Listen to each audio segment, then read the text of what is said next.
The rain was cold, relentless, and unforgiving. Soaked streets shimmered under the dim glow of streetlights, as if the whole world had been painted in shades of gray. In a cramped alley, a man named Daniel sat on a wooden crate, his coat worn thin and his shoes barely holding together.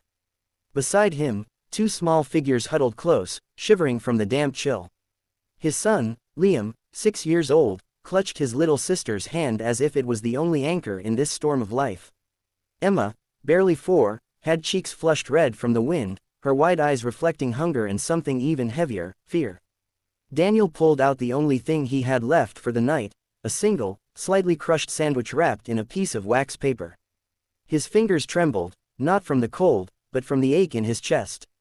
It was the last bit of food until morning, and he had no idea where breakfast would come from. He broke the sandwich into uneven pieces, giving the larger ones to his children. "Here you go, champ, princess," he said softly, forcing a smile that didn't reach his eyes. His stomach ached from hunger, but he pretended not to notice. The kids looked at him hesitantly, knowing he hadn't eaten all day. "Daddy, what about you?" Liam asked in a small voice. "I'm fine, buddy," Daniel replied, ruffling his son's damp hair. "I had a big lunch earlier." It was a lie, one of many he told to protect them from the crushing reality that life had dealt them. He watched as Emma took a tiny bite, her lips trembling, and then she leaned against his arm. "You're my hero," she whispered, crumbs still on her lips. Those 3 words were like a dagger and a lifeline all at once. He wanted to cry because heroes weren't supposed to be this powerless. Yet somehow, that small voice lit something inside him, a fragile, flickering flame of hope. Daniel's life hadn't always been this way. 2 years ago, he had a steady job as a delivery driver, a modest apartment, and a wife named Claire who filled their home with warmth. But a car accident had taken her in an instant, leaving him with 2 children and a mountain of bills he couldn't pay. Grief swallowed him whole, and soon after, the company he worked for downsized. 1 bad month became 2, then 6. Before he knew it, rent was overdue, eviction followed, and they were living in shelters, then on the streets. That night, after the sandwich was gone and his children's breathing slowed in sleep, Daniel sat awake, staring at the dark sky. He couldn't remember the last time he had felt truly warm. His muscles ached, his hands were cracked and bleeding from odd jobs he picked up. But worse than the physical pain was the shame, the crushing weight of feeling like he was failing the 2 little people who depended on him for everything. The next morning, he rose before dawn. His shoes squelched with each step as he searched the streets for work, any work. He checked construction sites, offered to carry boxes at the market, even asked strangers if they needed help moving furniture. Most shook their heads, some looked away, a few mumbled excuses. By mid-afternoon, the drizzle had returned, and Daniel's legs felt like lead. At the corner of 5th Street, a small bakery's warm light spilled onto the sidewalk. The smell of fresh bread hit him like a punch to the gut. Hunger twisted inside him, but he knew there was no money in his pocket. Still, he pushed the door open, the bell chiming softly.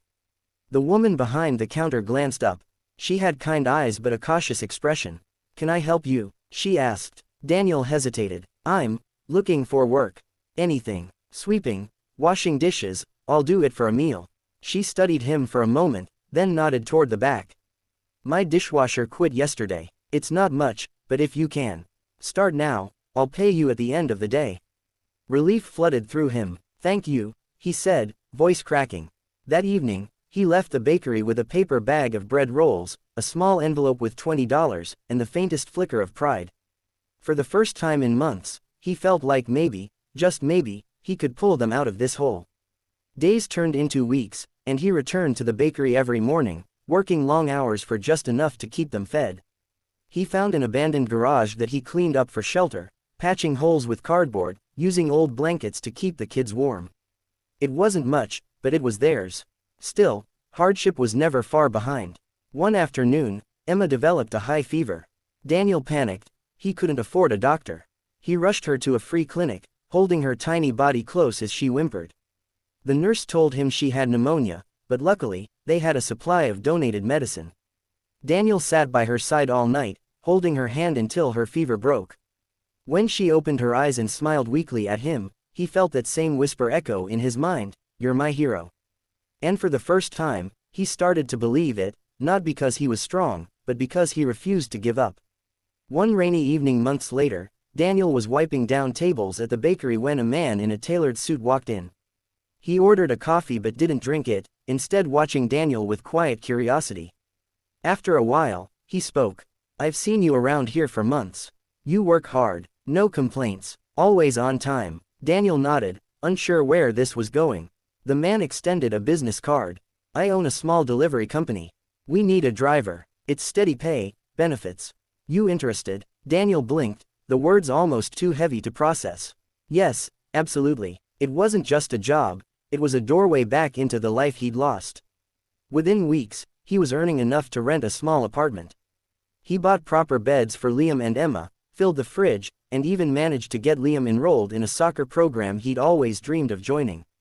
One night, as they sat around their little kitchen table eating spaghetti, Emma giggled at something her brother said. Daniel leaned back, watching them, his heart swelling with gratitude. He remembered the cold nights, the hunger, the crushing despair. And he realized something: heroes weren't defined by grand gestures or capes. They were defined by the small, stubborn acts of love that kept hope alive, even when everything else was falling apart. When Emma climbed onto his lap and wrapped her arms around his neck, she whispered it again, "You're my hero."